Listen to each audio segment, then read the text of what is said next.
right. Welcome to the Patriot Hour. I am your host, Michael. As you know, never take what we say to be 100% word or fact or truth here. We try. We never deliberately lie. We, like you, try to swim through the information, the sea of lies to get to the true information and bring it to you. So always do your own research and come to your own conclusions based off all of that information.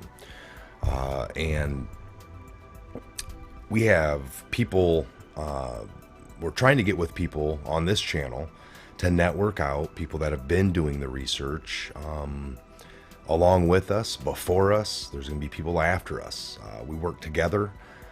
Here today we have, again, we've been trying to, over the last month or so with many of different issues, have Donald Jeffries on again, and we have him on here today. Author of Crimes, Cover-Ups, and American Politics, all right? Crimes and Cover-Ups, American Politics, Hidden History, Survival of the Richest. We have, he has a new one out, a newer one, Bullyocracy, and we were talking about that one, how the social hierarchy enables bullies to rule the schools, and how these people go on and bully their way into probably, doing other things. All right, so we're gonna, without further ado, again, I wanted to thank everybody. Again, the Patriot Fest is a go. We're about just 6 weeks out.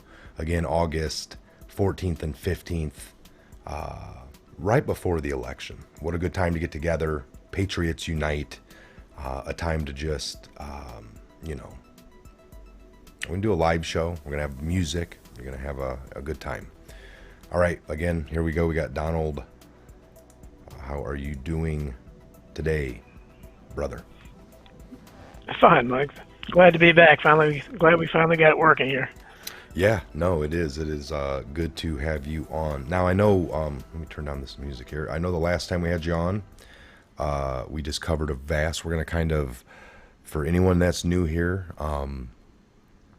tell us a little bit about yourself, how you became to maybe, be an author, the research, and what drove you into this field here. Well, I started down the rabbit hole in the mid 1970s as a teenager. I was a volunteer for Mark Lane, who was the most high-profile critic of the Warren Report. He actually testified before the Warren Commission and was hired by Lee Harvey Oswald's mother to represent her son's interest before the commission. He wrote Rush to Judgment, which is still, I believe, the best-selling book ever on the JFK assassination. And he was the one that was on more television shows and more radio shows than probably all the other critics combined. He was he was a noted lecturer on college campuses as well. Back in those days, the college campuses weren't as politically correct as they are now. I'm sure your audience knows of all the conservative speakers, certainly, that have been banned from speaking at college campuses. But back then, you could have a little bit more of a freewheeling debate. I worked for his organization as a volunteer, stuffing envelopes. I got to meet him once at a very memorable day, which I describe in my book, Hidden History. And it got me started. Once I started reading books about the JFK assassination, it's hard to go back. You become obsessed with it, or at least I did. And that led to other subjects. For instance, I accidentally read the book None Dare Call a Conspiracy by Gary Allen, which I thought was a JFK assassination book. Actually, it was a far right-wing book, which exposed me to a whole different world. As kind of a far leftist at that time, I started learning about the Council on Foreign Relations and basically the kind of communist subversion as well, so the United Nations and things like that, Trilateral Commission. Later, of course, this led me into things like the Bilderbergs and the Bohemian Grove, these yearly meetings of our leaders where they planned supposedly get together socially and worship giant owls and things like that. But it's all cool. They're not doing anything underhanded. And during the Clinton years, I was very active in studying and researching things like Oklahoma City, which was certainly an impeachable offense if ever there was one for a president. And of course 9/11. I was very involved in active research there. I didn't get I'm primarily a novelist. I had a novel published, The Unreals, in 2007, but I didn't have my first nonfiction book published until Hidden History. It came out in 2014. From then, I've been kind of prolific now. I just have my fourth one published, basically one every year. And I study a lot of things. I comment on a lot of things. I think that we have. I'm basically an armchair historian. I know a lot about history. I talk about the court historian to the gatekeepers to the past. I think the past is prologue. I think it's very important for us to understand that these things they don't happen in a vacuum. So even the things we see today, these are because of things that happened certainly during the Civil War period, both world wars, during Bush's administration, Obama's, Clinton's, all that. Things happened that were unconstitutional, and they were permitted. And now we're at a point where the Constitution is, much as George W. Bush said back in his day, it's just a worthless piece of paper. No one pays any attention to it at all. And certainly with what's going on out there now, this is unprecedented in 2020 as we sit and kind of watch the fires, from afar, and we just wonder where it's going to end. I don't know what the end game is here now, but it's entertaining. It would be a great sci-fi movie if we didn't have to live in it. I agree. So some people I have come across in my life don't even believe that. I guess in history books, we talk about the rise and fall, and we always got these names of people that have done possibly evil things, and that's what the history books have propped up. Surely, it's written that way anyway. But so what do you say to these people that maybe think that don't exist anymore? Like, it seems like because it's everyone kind of dresses the same now. Back then it was, you had the very poor, and then the kings, and then you had the tall white hair and stuff. Isn't this much of the same, the people we see on TV today, but they just maybe kind of dress a little bit more like me and you, talk a little bit more like me and you, or is that gone? I mean, Sure. do people still, the rich and powerful, get together and try to conspire plans and things? I mean, does that even exist? Because some people think it doesn't. That it's been wiped out before, and here we are today. The problems we have are just organic. They're organic. Well, I think that I think there definitely still exists. They may not wear powdered wigs, and things may seem a little more egalitarian in that even the poorest people can get a cell phone or something, or have a computer maybe. But the difference between, as Scott Fitzgerald said so long ago, the rich are different from you and me. The very wealthy are clearly different, and I've done these statistics, certainly in Survival of the Richest, I talked about it, but I'm most impressed with people that are on the internet, just kind of anonymous posters on forums. To me, they're much more astute than the experts you see anywhere else, because they come up with some great wisdom. One guy did some calculations, and he talked about, at my job, and I think he was making $40,000 a year or something, pretty much typical American worker. He says, well, I'd have to work 12 centuries to, be worth whatever rich guy they were talking about, to have his net worth. And those are the kind of numbers I'm impressed with, because you look at it, there's something off there. We all want, and again, I'm old enough to remember as a little kid how things were back in the 60s and 70s, and at that time, any job, and that's when the middle class, and that's what I'm most concerned about, is trying to save the middle class, because the middle class is being squeezed out of existence, and that's what really made America great, was the middle class. That what distinguished us from the other countries, so that we weren't an elite and then basically a serf class, or just a large, huge working class that was mired in poverty or close to that. Instead, we had this great middle class where the suburbs were built, and basically any job. When I was a little kid, I knew people whose parents, whose fathers, of course, mothers didn't have to work. Fathers worked at stores, long gone stores like Montgomery Ward's and Woodward and Lothrop's and Sears, who just worked retail. They stood behind a counter. They didn't have a career. They didn't go to college, but they made enough money that they were able to buy a single-family home. They could have as many kids as they want. They weren't limited to 2.5 or whatever, and their wives didn't have to work. It was a better standard of living, unquestionably, but something happened there, and I think that one of the reasons is because you didn't have CEOs then. You had the presidents of those companies, who most of the time had founded the companies and had a stake in them, and they were closer to their workers. They wanted to treat their workers better, but so many things have happened in the intervening time as far as outsourcing. That reminds me what you just said, that they didn't have CEOs, CFOs, all that. They had just, the president or the owner, and he was so much closer in roots. So in my final year, one of the papers I did in college, it was I did something on economics, but it was to do with the Studebaker plant locally here, a couple towns over in South Bend and Indiana, and the Studebaker plant. And back then, the owner to the top paid union employee or whatever, if they're was like 30% difference. So he can, Yes. the owner can come out onto the work floor and look around, and his top paid, longest employee been there. There's just about a 30% difference. And that has now gone from 800 to 1200% or something Yeah. crazy, 3000%, I think in some cases, but it's really spiked up. So do you Yeah. think that is part of being infiltrated by the enemy?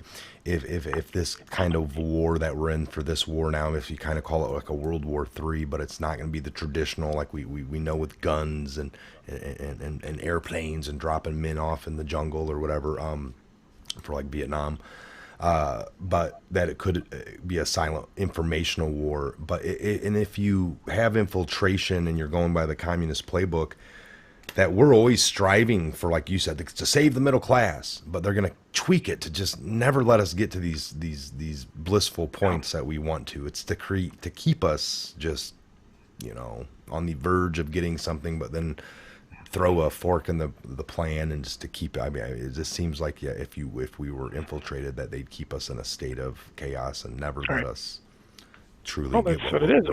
Yeah. Order out of chaos, divide and conquer. And certainly we're seeing the divide and conquer strategy all over the world stage now. And these protests that are happening all across the nation, they're not like the Occupy protests, which were kind of nominally against the 1%, although they weren't focused at all, and a lot of people didn't even know why they were there. But they're not focused at, when they talk about white supremacy and this nonsense and what village, they're not talking about the Bill Gates of the world and the Jeff Bezos. People are giving those groups billions of dollars. So it's kind of a strange thing for white supremacists to be doing, But so maybe they're not white supremacists, and I think this is obviously they're financing this, and the notion is to keep the workers at each other's throats, so that the white guy working next to the black. So they look at each other like, who's making 10 cents more an hour, and that becomes the focus, I think, and that's what this thing is all about. It's to divide, to distract us, so that we don't notice how the infrastructure is completely crumbling. As Donald Trump was the first candidate in my lifetime to mention the fact that, oh, by the way, we haven't touched this infrastructure since the years. So we have a third world infrastructure, we have third world power grids, we have awful road bridges. I live in one of the richest counties in the United States. Our roads, it's embarrassing, but they keep you from that. They keep you from the fact that our is obviously everybody understands Federal Reserve and fractional lending. They don't want the people to understand that this is the reason why the game is rigged again. Why you 70, 80 people are living paycheck to paycheck and have less than $500 in savings. They want to distract all that. They want to distract you from all the corruption so that you don't think so much about draining the swamp when you're worried about, is some protesters are going to come a house, or statues being torn down, other things. It's circuses. It goes back to that, and I think it's obviously orchestrated. It's not, as you mentioned, or it's not a movement. It's not a grassroots movement. This is financed and it's especially when you get with the pandemic for the first half of the year, where we're still locked down as well. This is all just unprecedented. So it's harder for me, like, commenting, because I don't know what to make of it myself. I don't know what the end game here is on this double whammy of the pandemic and then the protests. I mean, I have no idea what's going to happen, if there will be an election, what's going to happen in the election, because anything that, no matter what happens, if Trump is reelected, that side from, I don't know what they'll do. I think they may just storm the White House, like they stormed the Bastille in the French Revolution. And if he isn't reelected, probably, none of us are going to trust it, and nobody's going to trust the results no matter what it is. So we know that's coming. We know that's coming. We know they've setting up a few things on the police officers that, like the one at Wendy's, I can't believe the guy grabbed the taser, was pointing it, and Yes, it's, yes, yes, yes. but they, quickly, like, we arrested the cop, and, but we know he's going to get off. We know that that's going to come out in any court of law with the people, with the judge, if, looking at that. And no, that was justified. And then that's going to create a second wave, I think, of people that not liking the results, right? That always happens, the buildup of, so we got lots of little, I agree. What is the end game? It's funny. We live here now. We Donald, you're here. I'm here. We can't figure out hardly what's going on as we live through this time period, but yet things get written in the books that we have to believe from 100 years ago, and it's kind of like, man, how did they figure it out back then? Yeah. Well, and that's why we know it gets. We've said it before. It gets written by the history's written by the winner. Losers aren't around sometimes to debate what gets written in there. We also know of the book burnings and the different things through history where they try to erase things. What a puzzle, And here, like I said, it really baffles me. I'm living today, and I don't quite understand either what exactly is real or not, or what's going on. The propaganda's so thick. Geesh.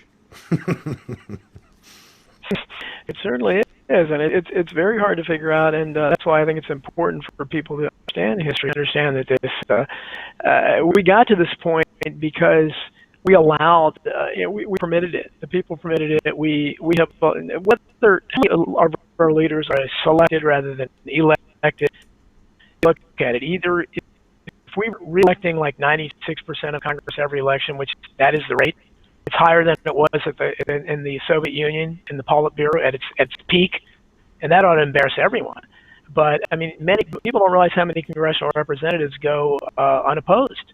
Literally nobody. I mean, imagine. Can you think of anything sadder than trudging to the polls to vote for a candidate who has no opposition? And it happens all over. It's sad. I don't think that's the way intended. And but this is the situation where we've allowed this. I mean, if you look at, most of the time there's maybe 10, 12 people that are okay, at the most. But, it's 535 members in both houses. So you can't get anything done. Literally, they could do everything.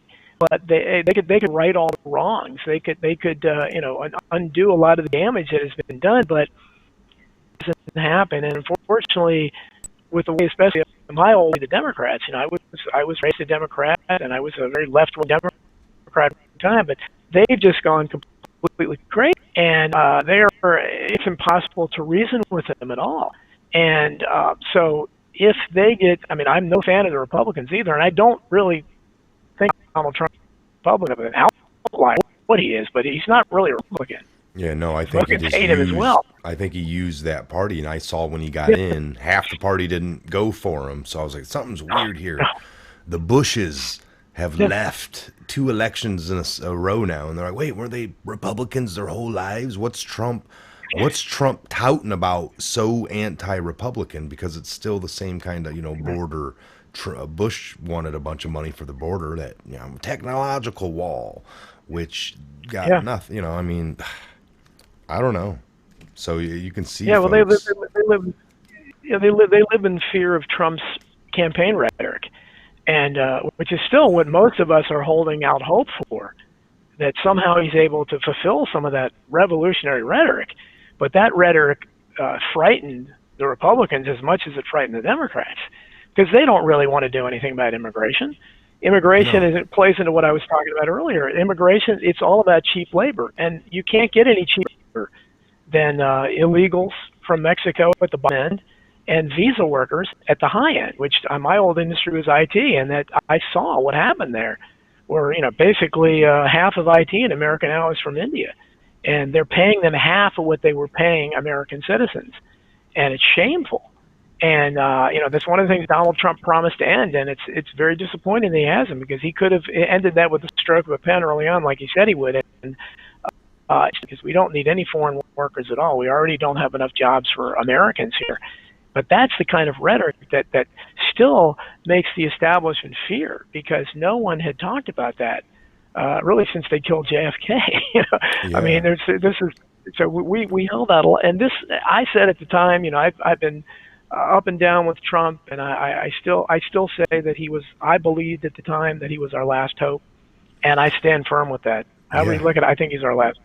I mean, with a lot of things being shown here over with all these rioting, they really left it up to the states. There is an obligation with the way our system's set up, and because we pay taxes to feed the cops and all the stuff in our societies, that they're supposed to respond to the things that just took place, and we saw them sit idle, not do anything. I'm arguing with local other citizens of mine that are saying, oh, you know, these stores can use their insurance and re-get everything back. You know, it's not important. And I'm like, no, that's somebody's business. That's somebody's livelihood. Not just the Yeah. corporation ones are showing on TV. There's a lot of you know, local things destroyed and lives destroyed. And the police did absolutely nothing, but they were really quickly to go arrest the barber shop during the first couple weeks of the COVID, or the single lady on the beach that they felt, Yeah. you know, these videos showed 8 of them showing up and, you know, getting flopping people on the ground when it's, you know, so, and that was probably at direction of somebody higher up, you know, go do that, you know, go take care of that issue. Yeah. We don't want, you know, weird. That's what really makes you very frustrated and disillusioned is the fact that you know, why are we paying police officials? Why are we paying firefighters who are scared to go put out fires in some of these areas? Why are we paying mayors? Why are we paying local officials in any of these cities? Because they have just abrogated responsibility and said, are you standing and they're just tearing down statues left and right. I think they threw a statue of Columbus in the Bay or something last Yeah, July yeah, 4th. I saw that. And Columbus, the yeah, idea that Columbus. yeah, I mean, the idea that this is happening, it's mind-boggling because they're destroying her. And the problem I have, Mike, is that nobody is fighting back. The only resistance really is Trump tweeting about it. Right? That's the only resistance there is. And I was very upset the fact that this is being allowed to happen. And having written the book Bullyocracy, I understand the bullies. They're not going to stop until they encounter some resistance. They are not. There's no resistance from authorities. There aren't, you know, all the gun owners in the United States. I talk about the Civil War reenactors. That's a huge business. I expected to see groups, you know, gather around monuments to protect them. I don't see anybody protecting our heritage at all. All I see are these bands. You know, the fact that they were able to take for Seattle for the part of, and the only reason they stopped them is because the mayor, a typical social justice warrior, Jenny Durkin, got upset because they marched to her house, and they offended her that they came in her neighborhood and being a hypocrite. Then suddenly said, well, you know, we have to stop this. Since you were able to clean it out in like, you know, 5 minutes or something, have been done. All those businesses you mentioned, the economic carnage is being double whammy of the shutdown. And now these protests, I posted something today that I learned from Nike. And Nike is really the ultimate virtue signaling corporation. They're paying Colin Kaepernick millions for nothing just to show that they're social justice warriors. And they announced that they lost $570 million so far this year. Now, if Nike is losing that kind of money, just in what all these smaller businesses that have been, I mean, the economic carnage is unimaginable. And the damage from all the looting and the burning, who's going to, I posted that in the first weekend alone, it was something like 300 or billion or something in the big cities. The first weekend, so that's going to be in the billions. Where's money? You mentioned insurance. Okay, there may be some insurance, but this is just untold damage. It's senseless. And it, again, just like nobody's stopping the looting, nobody's stopping this madness about, you know, wear your mask, social distancing, second wave is coming. In my state of Virginia, we had just started to open up, but now there's talk closing down again before we're open up again. And so if I see anything like it, it seems like there's no lip out there that is providing an opposition to this. What do you think? So, well, first off, easily baited. You were talking about the madness, and sometimes people are mad and they might have a reason or a point, but it's kind of hard because, like you said, these people the mayors are with them because they think that that's a pretty big group and they can do some damage maybe, but then once they get to their doorstep, they call a stop for it. You had that other couple, out there with the guns protecting their property. The gate was all bent in, and these people came onto private property. The police up there, the prosecutors are looking into any little old law they can find to get the actual people with the guns in trouble, but not the people that broke down and stormed upon. And I mean, what do you think? Here's a funny joke. We were talking about taking a camera and going to the area of all the rioters and sitting kind of far off with a camera, and somebody run up to a couple of the rioters' cars and slap on Trump supporter stickers, and then watch these looters and rioters just straight trash the other rioters' cars, because they're easily baited like that. And even if the owners of those cars come run up and say, "No, that's my car," they would tell them to get out of the way as they're chewing up their car, because they don't care. They're just trashing stuff. So it's kind of funny if one of the riders would be like, "No, this is my business, my donut shop or my coffee place," and they'd be like, "We don't care. It's in the way of us getting to the next place, so we got to trash it." I don't know. What do you take on all that? Yeah, when you mentioned the couple that had the guns outside their home who were ridiculed and made fun of. They made fun of how the woman was holding the gun, all kinds of nonsense.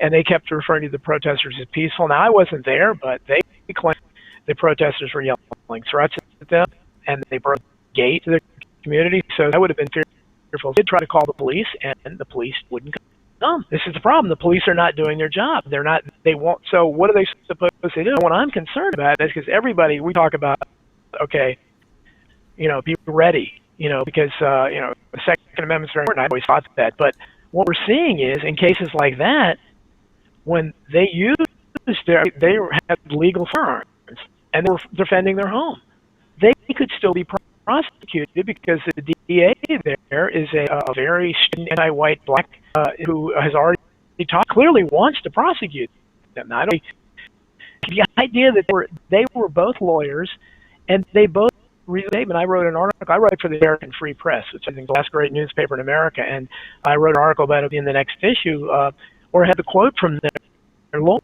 They were basically apologizing and saying, "We hope this doesn't affect the Black Lives Movement." The guy, most of his work he does is for indigent black clients, and yet he's still called a racist because they wouldn't let them torch their house. I really don't know. And more recently, I don't know if you saw that or not. There was a video of I forget where it was. St. Louis, maybe. I can't remember that, but it was a case between 3 black women and a pregnant white woman who supposedly they claimed bumped as they walked out of Chipotle or something. Typical American idiocracy thing. But at any rate, they were yelling to them. They were blocking their car, and the husband got into just an argument, and she threatened to kick his butt and all this stuff. So they should have driven away, but we're blinded. But the woman had a concealed weapon permit. She got out of the car and pointed the gun at them. And because of that, they're being prosecuted with a second-degree felony. And not only that, the guy didn't point a gun. He was just arguing. He was fired from his job and is going to be prosecuted with a felony as well. So those are 2 examples where people they didn't shoot anybody, but they use guns in self-defense, and they're going to be prosecuted. So that troubles me because unless you get enough numbers doing it, they can't prosecute anybody. But they can pick and choose individuals that choose to defend themselves. So it's going to happen in potentially any neighborhood where someone marches up and police won't come. So we walk outside and which is able to scare them off. And we're not going to have the right to do that. So it's very, very troubling times. And I don't know what the answer is, but I know, as I've said for a long time, people ask me for writing things, and I'm talking on shows like this on my own show. What are you doing? And I said, look, I live in Virginia where 70-some% of the people support this Governor Blackface we have, and his nonsensical. Oh, yeah. I'm outnumbered.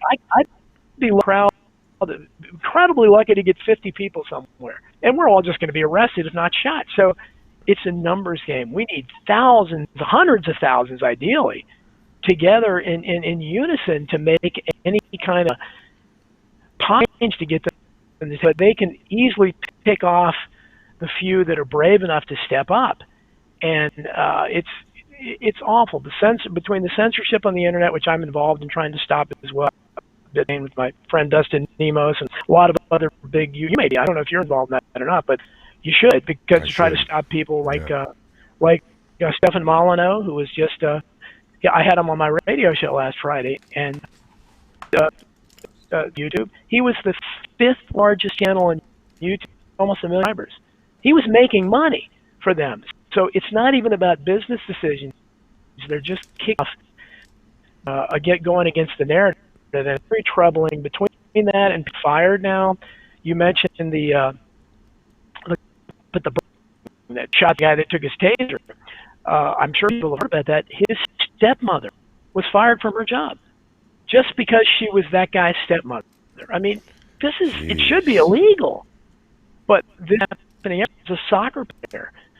A soccer player who was cut from the team, and he'll never play professional soccer again because of so-called racist tweets from his wife, not him. And so this is troubling. It's bad enough to find people for expressing their constitutional right to free speech on their own free time. You know, if you're not doing it on the job, you have every right to say whatever you want to say, and they shouldn't be able. That'd be like firing you because of something you ate, or some television show you watched, or music you listened to. They shouldn't have the right to do that. But because culture is now being run completely by the authoritarian social justice warriors, they're allowing that, and now they're even to the point where they're firing you over something irrelevant. We all ought to be concerned about that. I am, as a civil libertarian. Did you hear? I don't know if I'm pretty sure the article I didn't cover the fact that Wendy's got burnt down too, because the guy got killed there. So like you said, the police officer's wife or mother got fired from her job. He was arrested. A taser in that state, or most states, isn't considered lethal by the police because they're trained to use them and where to shoot at. But a few times throughout the year, actually, if depending on how many times the taser are used by all police in all states, a certain amount of people do die, and it's because they are kind of lethal if shot into the wrong spot, But the police are trained to shoot them in the right spot. But if they're getting tackled by somebody and they shoot one, sometimes they get shot and they hit the wrong spot and the person will die. To somebody that's being detained with one and grabs it out of the police officer, it is considered lethal because they're not trained with the dang thing. So anytime that the criminal or the person trying to be restrained gets it away from the cop, which is just a felony act right there, trying to wrestle the cop to get something, and then you get his taser and then you point it at him, you're not trained with it. He had the right to look at that as, some people are like, it was just a taser. Anyway, so that Burger King got burnt down, and I believe it was that guy's girlfriend came back and did it. Now, the funny way that they caught her in less than 24 hours, you want to hear this? She ordered the shirt off of a social media site called Etsy, like E-T-S-Y, Etsy. And it was so unique that she got, deport Republicans, keep the illegals or something. She came up with the term. After she ordered it off of that Etsy site, she went back and commented on their comment section on the Facebook and underneath. And when you comment on there, it comes up with the generic area of your town, and it came up with like a Georgia or Atlanta or whatever she was. And then she had a username. So by this point, there's all these 500 different journalists and film crews out in the area, and they're recording everything and everything happening. The FBI had scanned through, saw the person burning the Wendy's, and saw certain uniques in the shirt. Well, then they traced his shirt back to that site. They traced the username that made a comment, and it brought up the city where she was from. So then they did that username and did an internet search on it, just all by the internet. And the FBI came back with a LinkedIn account, a LinkedIn, and used that. And it took them to a tattoo parlor where this girl worked at. And then they watched some videos off the tattoo's website and saw the tattoos of the same one that the girl that was setting fires to the Wendy's and setting fire to 2 police cars was doing. And it ended up being that guy's girlfriend, and she's facing 90 years now. All within a matter of like 18 hours, they did all that. Yeah, well, clearly they can, they can. I'm sure they can do a lot if they actually attempt, but the problem is they're not. They don't even have to. There's a selective prosecution here and there. Yeah, I mean, but the idea that you talk, if whether it's police or local officials or whatever, these are all paid by taxpayers. So we have to question if we expect step up in a crisis like this, and things are being burned or destroyed, or at the very least, the owners having to board up and are scared. They can't, they're like, they've already lost, rental from this shutdown. Now because of the protests, they can't do any business. So we should expect people who we pay. I mean, this is exactly the situation that we would need. That we need them to step forward and stop looting. We don't need them to hide in the bushes and get us for making illegal U-turns to get their monthly quota system. And I think I've been very critical of law enforcement, but from a different view. I've over and over again saying, and the problem is it's not because they're racist. It's because they have a policing for profit system, and they're out there to get revenue for the state instead of actually trying to stop crime. When they became law enforcement officers, they used to be peace officers a long time ago. And when they were supposed to be keeping the peace, what we would want them to do, keep the peace. Stop the people that are really, really bad guys, the troublemakers, from causing trouble. But instead, they're harassing largely non-criminal motorists who are a little the art of the speed limits, who are making stupid things like things that don't even belong. That's the problem that they're concentrating on. So when they're faced with a situation like this, most of them don't or have no experience with it because they're not really fighting crime unless they're worthies, and then they face hell every day. I wouldn't want, but the average cop, like my area, they're not facing that kind of crime. So they need to concentrate on the profit system and why often do these kind of things, and they're out of control, but they're out of control on just on blacks.